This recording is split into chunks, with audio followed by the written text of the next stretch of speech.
We have 7 million South Africans living with HIV to date. So weekly in South Africa, we have more than 200,000 new infections weekly. And these are amongst young women between the ages of 15 to 24.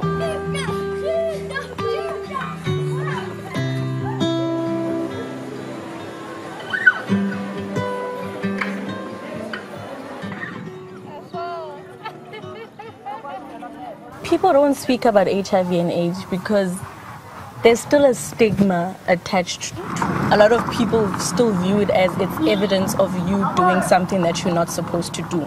It is not anybody else's fault as a victim of HIV and AIDS or somebody that has HIV and AIDS. It's not anybody else's fault but yours. And so because it's your fault, you are divorced from the rest of the community. You have to take responsibility.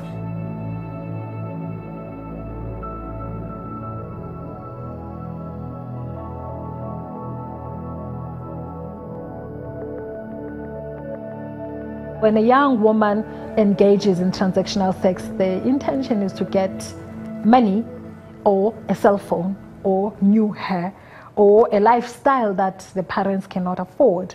Because in society there is pressure to live in a certain way, to hang out with a certain group. So and then therefore that opens a window for these women to be violated. And when they are violated, they will take the violence, as long as the violence comes in with what they want. That's our sad reality. In my case, it was just an intergenerational relationship. He was older than me and he has had more power, but then there was no arrangement. I don't even think I loved him. No, I would be lying if I said that. It was just what I could get from being with him in terms of the respect I got because I was dating a so-called celebrity. It wasn't really about love. I just felt good inside and I felt it filled the void that I had inside of me. I was very ignorant about an HIV infection or HIV. I didn't know that he was living with HIV. He did not disclose his status to me. You have school-going young girls who would rather come to the clinic after school. Women are scared to go for HIV testing because they won't know how to respond when the result is positive. So after I found out about my status, I found out that I was pregnant. Everything was just happening all at once. I didn't want her to have the kind of upbringing that I had. Not that mine was bad, but I wanted her to live a different life to mine. And she's the best thing that's happened to me. Her other name is Blessing. And she was my turning point. She's the reason that I'm the person that I am today. You know, I live for her and I want to be able to leave a legacy for her. Look, my hair's in my eyes. I'm told at the hospital, you need to take this medication. I didn't really know what antiretrovirals were. I didn't know what they really do to my body and so forth. I was just taking them because I was told I won't die. I think after stopping my medication in January, I genuinely thought that the HIV was gone, and it led me to then being sick for 6 months. I had TB, I had pneumonia. At some point I was in a wheelchair. At some point I couldn't feed myself. So much happened, and I genuinely then, at that point, accepted that I'm living with HIV because of how I looked and what I was going through for the 6 months. And that is what then got me to eventually accept that I'm living with the virus and I have to take the medication so that I can live a longer life. I started turning my life around in 2011, just after I got out of my deathbed.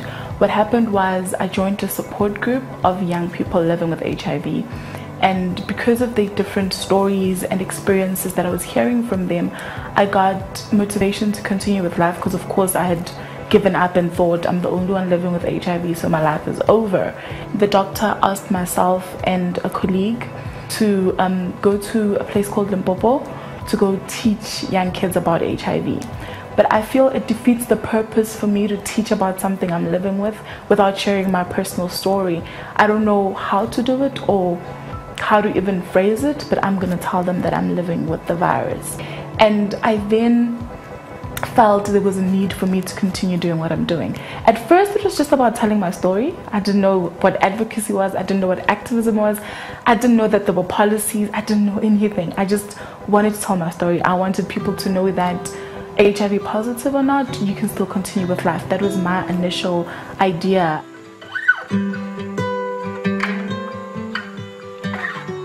There have been a lot of times when I actually wish that I could have kept my story a secret because of how harsh people are at times, and at times when I go through certain challenges, for some reason I always feel it's because of my status, you know. But at times when I lose certain people in my life, then I just at times wish that I would have just accepted my status. But then when I see people's messages either on Facebook or WhatsApp thanking me for sharing my story and giving them a reason to live, then I know that this was my purpose and this is what I'm supposed to be doing. I interact in spaces where I am privileged to work with young women such as Lebo. She is very honest, but it's the type of honesty that we need to bring the reality of HIV to our households and to appreciate the journey that our young people living with HIV go through to be where they eventually become, to educate our communities that they are human. Basically, more than anything, they are human. It is important for young people to start speaking out, especially young people living with HIVs, because we are the future. You know, it's up to us to change the status quo and what HIV is in the world. If we're going to be the highest, should I say, demographic of people that are affected by this, then why is it that we're not talking about it more? So we want to talk about rape. We want to talk about sex, you know, good sex. And we also want to talk about the wrong kinds of sex, which is the rape and the sexual harassment and the sexual violence against women. Where HIV is concerned, where gender-based violence is concerned, we need to have an influx of resources going into women organizations, women's movement, to ensure that women are afforded an opportunity to contribute meaningfully towards addressing gender-based violence in South Africa. The dream for the Black African child is for them to tell a different story to mine and tell a story of an empowered, educated African young woman.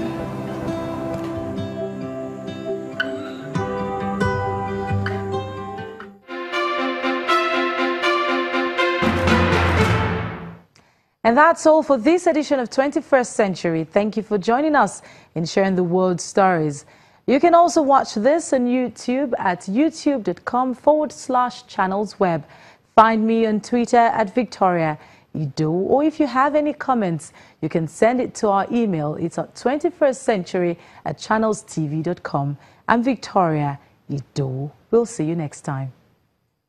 Coming up on a future episode of 21st Century.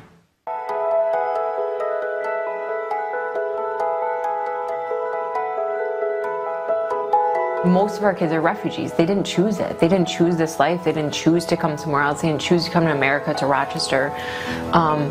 And I just wish that other people could see and think if they were in their shoes.